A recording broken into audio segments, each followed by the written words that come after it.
हमारे खेत बंजर हो जाए तो घर हर तो दूसरे के खेत में नहीं चलावे के पड़ी हमके। और हमारा खेत बंजर, हम किसान हो के भी इस खेत को आबाद नहीं कर पा रहे हैं, तो गलती हमारी है। गलती हमारी ये है कि हम जब इलेक्शन आता है तो खाली 2 फ्रूटी पियला के बाद तुरंत बटन दूसरा जगह चल जाता है। सबसे पहले एक दिन की खुशी को मारना पड़ेगा अगर आपको पूरे जीवन की खुशी लेना है। एक दिन की खुशी को जिस दिन आप मार दीजिएगा, अधिकार वो आपका नहीं है, वो आपके बच्चे का भविष्य है जो आपको तय करना है। पैदा करना ही बच्चों का भविष्य नहीं होता, शिक्षा देना ही भविष्य नहीं होता। ये बताइए खेसारी के बेटा बेटी अगर आप खेसारी का लगे पैसा बा तो अमेरिका में पढ़ा दिए, लेकिन सबका लगे सक्षम तो नहीं खे ना जो अपना बेटा बेटी का अमेरिका में पढ़ाई। तो बिहार में कितना लोग खेसारी बाजी, एक गो ना, एक खेसरिया बा। ये बताइए आज हमारे बिहार के नेता हैं, यूपी के नेता हैं, सबके अपने बच्चे कोई अमेरिका में पढ़ता है, कोई लंदन में पढ़ता है, कोई मॉरिशस में पढ़ता है। किसी किसान का बेटा कहाँ पढ़ने जाता है? क्योंकि उसकी क्षमता नहीं है। क्योंकि इन लोगों ने अगर यहीं पे स्कूल दिया होता तो इनके भी बच्चे यहीं पे शिक्षित हो जाते। लेकिन इन्होंने जब अपने बच्चे का भविष्य तय नहीं किया तो हमारे बच्चों का भविष्य तय कहाँ से कर पाएंगे? अब ये बताइए कि यूट्यूब पर डाल दी तो लोग कहिए खेसरिया राजनेता हो गए। अब हम अपन दुखो ना कह सकिले। अच्छा हम नाजायज बोलते हैं चाचा। अभी बताइए खेसरिया जब अपना खातिर हॉस्पिटल नहीं बनवले तो गांव भर का इलाज कहां से कराई? तो जब ये हमारे नेता अपना इलाज कराने के लिए एम्स में जाते हैं, हमारे नेता अपना इलाज कराने के लिए बॉम्बे जाते हैं, विदेश जाते हैं, तो ये बताइए जब ये अपने इलाज के लिए अस्पताल नहीं खुलवाए तो हमारे इलाज के लिए कहां से खुलवा पाएंगे? मेरी उम्र आज 28 से 30 वर्ष की हो गई। 30 वर्ष से हो सकता है 5 वर्ष बाद मुझे होश आ गया होगा। 25 वर्ष से तो ऐसा ही देख रहा हूँ कि हमारा बिहार में बदलाव कुछ नहीं हुआ है। दारू बंद हुआ है तो अब मिलिए रहा है। इसमें दोष हम सरकार को नहीं देंगे, क्योंकि हमारे पास रोजी नहीं है। हम अपनी रोजी ढूंढते हैं, वो चाहे हमें नशा में मिले या बुराई करके मिले या किसी का मर्डर करके मिले। हमारे पास अगर रोजी होती, हमारे पास काम होता, हमारे पास किसी का विश्वास होता, तो शायद आज हम भी बेकार नहीं होते। किसी फैक्ट्री में अपने ही जिला में, अपने ही गृह जिला में, अपने ही घर में काम करते। तो जब इंसान बेकार होता है तो गलत काम करता है। तो गलत काम तभी होता है जब इंसान फुर्सत में होला। गलत काम हो टाइम ना मिले। सही बात तार गेहूं के दवरी आई तो तू दूसरे के टिकोड़ा तुझे जीवो अपन गेहूं तो बना। तो जब हमारे पास अपना वर्क होता, हमारे पास फैक्ट्रियां होती, तो आज हमारे भी घर की औरतें अपने पति के साथ रहती। ये अपने पति के लिए तरसती नहीं कि होली में आएंगे तो दीपावली में आएंगे। आज हम अपने बच्चों के साथ होली मनाते, दीपावली मनाते। हमें दीपावली मनाने के लिए किसी का परमिशन लेना पड़ता है, किसी से लेटर देना पड़ता है कि सर हमको जाना है, अपने बीवी के पास छठ आ गया है। तो हमें तो त्योहार मनाने की भी आजादी नहीं मिलती है। ऐसे राज्य में हम पैदा हो गए हैं। हमें ऐसे राज्य से नफरत नहीं है, लेकिन यहाँ के सिस्टम से मुझे नफरत है कि यहाँ के सिस्टम हमें कहीं का नहीं छोड़ा, कहीं ले ही नहीं गया। इनका एक ही काम है, जब बाढ़ आई ना, इलेक्शन के बाद हमें ये रोज मिली।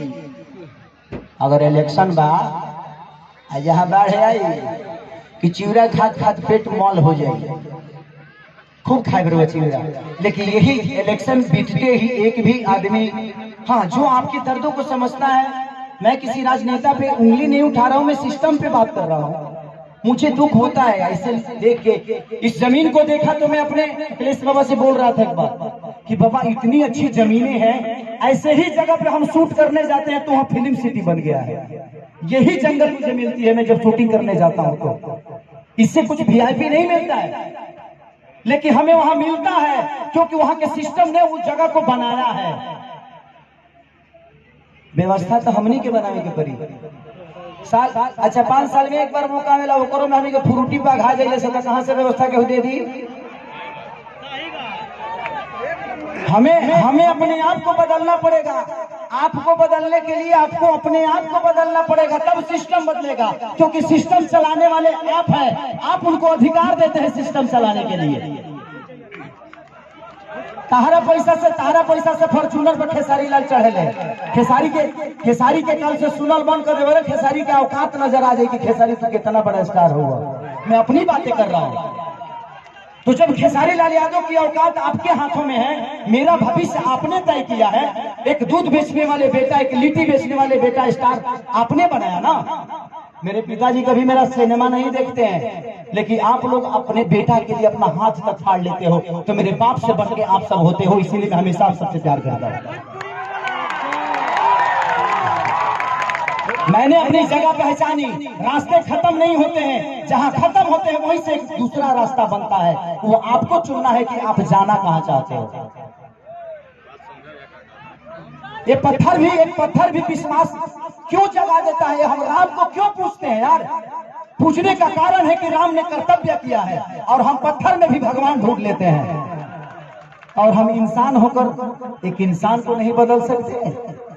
क्या हम अपने बच्चों का भविष्य तय नहीं कर सकते? पत्थर में विश्वास ढूंढ लेते हैं, लेकिन हम किसी नेता में अपना भविष्य नहीं ढूंढ पाते हैं, क्योंकि हम फ्रूटी पे बिकते हैं। हमें फ्रूटी छोड़ना होगा। 5 साल बाद मौका होता है, ऐसा काम कर दो कि आदमी लोग बन जाओ। अपने आप समझ में आ जाए कि नेतागिरी का होला। हर आदमी के लिए बात करता हूँ। मैं देखा तो मुझे दुख हुआ कि इतने सारे जमीन के बावजूद, मैं किसी सरकार पे उंगली नहीं उठा रहा हूं, लेकिन मैं बातें बोलता हूं कि अगर मेरी बातें यूट्यूब के माध्यम से कहीं ना कहीं तो चलिए जाए, हम जाना चाहिए। लेकिन मैं यही कहना चाहता हूं सरकार से कि यहाँ 5000 एकड़ जमीन है। 100 एकड़ में एक फिल्म सिटी बना दो यार, कि मैं अपने भाइयों के साथ यहाँ शूटिंग करने आऊं। अगर मुझे लगता है ना, अगर यहाँ पे फिल्म सिटी 100 एकड़ में बन गया तो बिहार की सबसे खूबसूरत ये जगह होगी। ये मेरा दावा है, ये मैं जानता हूं। और पूरी दुनिया यहाँ पे आएगी शूटिंग करने, चाहे वो सलमान खान हो, अमिताभ बच्चन हो, या अक्षय कुमार हो। खेसरिया के तक घर है तो झड़ो फिरे खाती चले। हमार तो बतिया हटा दे, हम तो घर के बेटा हैं। ये जमीन के उपजल एगो अनाज है। लेकिन दुख होता है, हमके बड़ा दुख लगल है। ऐसा नहीं हटा, ये जगह देख के दुख ना लगल है। इतना सुंदर जगह बाने, ओकरा बावजूदो हमनी के अपना जमीन पर फसल नहीं किसे होगा पावत। ये हमनी के ब्रह्मणा बा, हमनी के कितना तकलीफ में बानी जाए। आप पिता हैं, क्या कहूँ? अरे वो तो बहुत दूर की बात कह दीजिए। वो हम लोगों को चलने के लिए रोड नहीं मिल रहा है। देखिए यहाँ से वहाँ से एक बार एग्रीमेंट भी हुआ था, सरकार बनने नहीं दे रही है। हम लोग क्या करें? अब कोई रास्ता नहीं मिल रहा है। तिल्हार से यहाँ आने जाने के लिए सेमरा तक रोड हुआ था, सरकार बन भाग करने नहीं दे रहा है। ये तो बड़ी बात कह दी 500 बीघा काम करने के लिए। तो बात बताई, हम बहुत गरीब परिवार की बेटी लगे 50-100 करोड़ 200 करोड़ रुपया नहीं थे, लेकिन भगवान अगर हमके बहुत बड़ा जरिया बना दिए ना, हम वादा करते नहीं। हम इसे वादा करके देखिए, हम नेता ना है, हमके वोट नहीं खेले के, और वो लोग नसीब बदले दिले हमारे खातिर बहुत बा। हम वादा करते नहीं कि भगवान अगर हमके बहुत बड़ा आदमी बना दे ना, तो हम अपना पैसा से फिल्म सिटी बनाए भेजिए, जमीन को इसलिए इतना नीमन जगह हम साउथ में, अभी साउथ के सिनेमा करके नहीं है, इतना नीमन जगह हमके साउथ में ना मिला। हम अपना जीवन में पहली बार इस जगह पे आई भाई। इस जगह पे आया, इस जगह पे आके ऐसा लगा जी यहाँ जन्नत है। और यहाँ पत्थर नहीं, यहाँ हर पत्थर पे एक इतिहास बना हुआ है, बस लोगों को पढ़ना आना चाहिए। लेकिन मुझे नहीं लगता कि इस सरकार को कभी ये पत्थर नजर आएगी। इनके नजर में ये पत्थर है, क्योंकि इसके लिए आपने मंदिर नहीं बनाया ना। एक पत्थर को रख के जब हम मंदिर बना देते हैं तो उसमें जल चढ़ने लगता है। आज इस पत्थर पे आप मंदिर बना दीजिए, देखिए सारे भक्त जल चढ़ाना शुरू करेंगे, और ये हमारे लिए मंदिर नहीं, भगवान का मूर्ति बन जाएगा यही पत्थर। लेकिन सरकार के नजर में एक मामूली ये पत्थर है, लेकिन वो मंदिर बना दे तो शायद ये पूजनीय हो जाए, लेकिन शायद ये लोग नहीं बना पाएंगे। हम 30 साल से तो यही बोलते आ रहे हैं, लेकिन लोगों को लगता है कि मैं राजनीति करने लगता हूँ। मन करना चाहिए, हमारा 25 साल 30 साल हम हीरो में ठीक बनी, नेता बन जाए तो कहीं सटे के मिली हो। तो हर जगह देखे बाद कोनो फोटो लेके न खींचो, अभी बताओ जे हेमा धइयो ले तनी तक केहू कुछ बोले वाला नहीं खलो ऐसे हमारा नेता नहीं बने।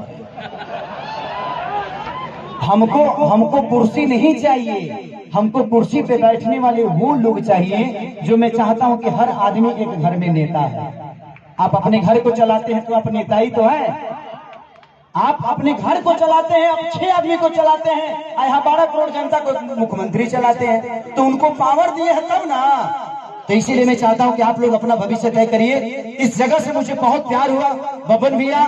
मैं आज अपने चाचा के पुण्यतिथि में आके बहुत मैंने इतना गर्व महसूस करा तरी कि क्या बताई भगवान हमके इतना तू बड़का बना देना कि हम यही जी बंगला लेके अपना मेहरुआ के संग रोज जूहू चौपाटी घूमू।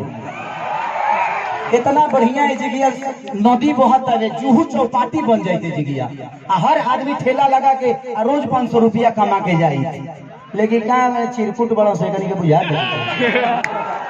कोई बात नहीं। थैंक यू सो मच कि आप लोगों ने इतना प्यार अतनी हो छठ से हमने साथ ने कि छठ को बजा दो अतनी हमने के बढ़िया से सब लोग झूम ली ना। छठ के माहौल चलता आ गई।